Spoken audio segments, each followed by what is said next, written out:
Halo teman-teman, perkenalkan nama saya Selito Wanajiamu dari Prodi PPKN 2019 NPM 190401040011.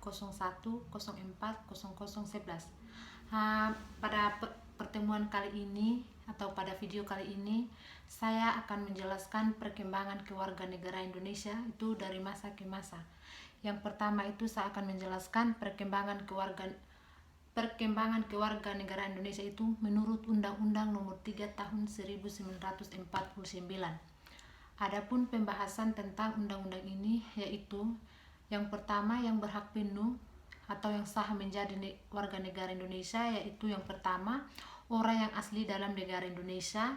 B. Orang yang tidak masuk dalam golongan tersebut di atas akan tetapi turun dari seseorang dan dari golongan itu yang lahir dan bertempat kedudukan di kediaman di dalam negara Indonesia dan bukan orang turunan dalam golongan termasuk yang terlahir dan bertempat kedudukan dan kediaman selama kurun waktu 5 tahun. C. Orang yang mendapatkan negara Indonesia dengan cara naturalisasi. Yang D. Anak yang sah disahkan atau diakui dengan cara yang sah oleh bapaknya yang pada waktu lahirnya mempunyai kewarganegaraan Indonesia atau pada saat anak ini dilahirkan bapak anak ini berada di Indonesia. E. Anak yang lahir dalam 300 hari setelah bapaknya yang mempunyai kewarganegaraan Indonesia meninggal dunia. F. Anak yang hanya oleh ibunya diakui dengan cara yang sah yang pada waktu lahirnya ibunya mempunyai kewarganegaraan Indonesia. G. Anak yang diangkat dengan cara yang sah oleh seorang warga negara Indonesia. H. Anak yang lahir di dalam negara Indonesia yang bapaknya ataupun ibunya tidak diakui dengan cara yang sah. I. Anak yang lahir di dalam negara Indonesia yang tidak diketahui siapa orang tuanya atau kewarganegaraan orang tuanya. Yang berikutnya perkembangan kewarganegaraan menurut Konferensi Meja Bundar pada tahun 1949.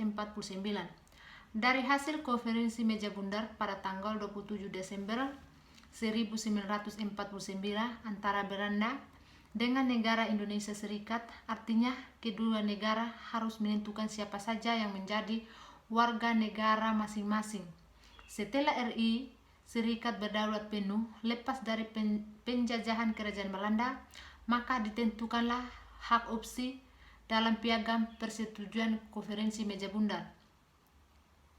Konferensi tersebut, hak opsi dalam kewarganegaraan adalah hak seseorang untuk memilih atau menerima kewarganegaraan di suatu tempat tinggal orang tertentu.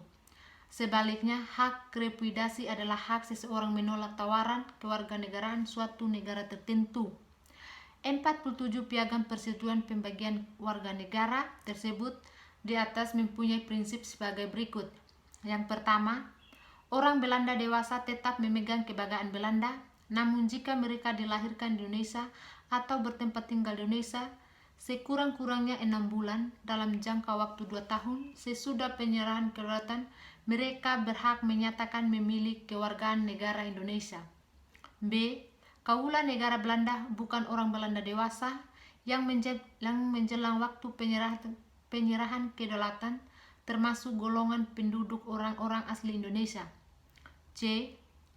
Orang asing yang kaula negara Belanda bukan orang Belanda yang telah dewasa menjelang waktu penyerahan kedaulatan dan yang dilahirkan di Indonesia atau bertempat tinggal di Indonesia.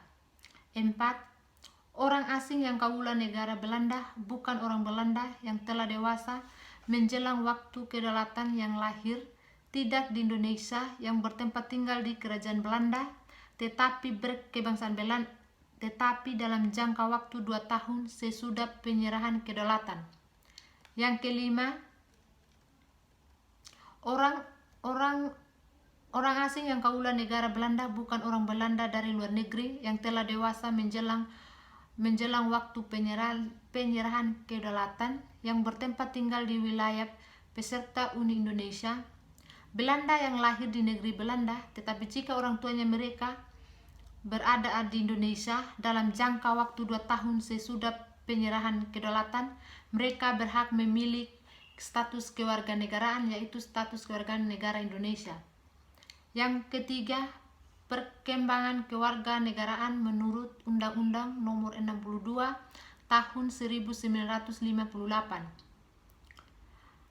Pada masa opsi berakhir tanggal 27 Desember 1951 dengan hasil mengecewakan pihak Indonesia, mengingat sekitar 40% orang Cina Indonesia secara formal menolak kewarganegaraan Indonesia.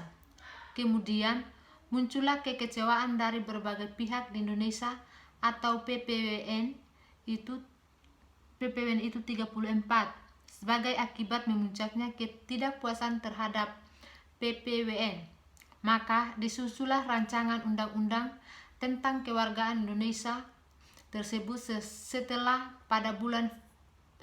Februari 1954. Berikut penjelasan umum tentang Undang-Undang Nomor 62 Tahun 1958 menyebutkan 7 cara untuk memperoleh kewarganegaraan Indonesia, yaitu yang pertama, 1.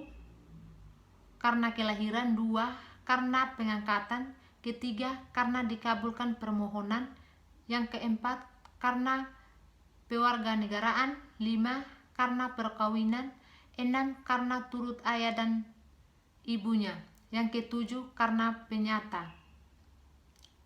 Undang-undang ini atau Undang-Undang Nomor 62 Tahun 1958 merupakan undang-undang yang mengatur bagaimana cara kita untuk memperoleh status kewarganegaraan Indonesia sehingga status kewarganegaraan kita itu tidak hilang.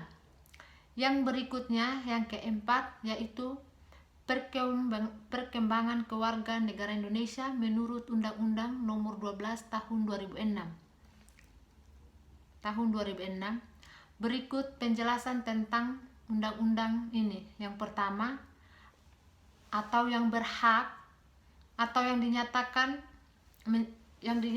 sebagai warga negara yang sah itu, yang pertama, warga negara adalah warga suatu negara yang ditetapkan berdasarkan peraturan. 2. Kewarganegaraan adalah segala hal ihwal yang berhubungan dengan warga negara. 3. Kewarganegaraan adalah tata cara bagi orang asing untuk memperoleh kewarganegaraan Republik Indonesia melalui permohonan. Yang keempat, menteri adalah menteri yang lingkup tugasnya dan tanggung jawabnya di bidang kewarganegaraan Republik Indonesia. Yang kelima, pejabat adalah orang yang menduduki jabatan tertentu yang ditunjukkan oleh menteri untuk menangani masalah kewarganegaraan Republik Indonesia. Yang terakhir, yang keenam, setiap orang adalah orang perseorang termasuk korporasi. Yang ketujuh, perwakilan Republik Indonesia adalah Kedaulatan Besar Republik Indonesia Konsulat. Yang kedelapan, Jenderal. Sekian penjelasan materi dari saya pada malam hari ini. Terima kasih buat teman-teman yang sudah nonton atau yang sudah subscribe video saya. Adapun penjelasan materi saya yang tadi itu yaitu tentang perkembangan kewarganegaraan Indonesia. Perkembangan kewarganegaraan Indonesia. Perkembangan kewarganegaraan Indonesia itu sering berubah-ubah disebabkan oleh faktor perkembangan zaman dan faktor politik. Mungkin itu saja yang dapat saya sampaikan. Terima kasih. Mohon maaf bila terdapat kesalahan selama penyampaian materi. Terima kasih.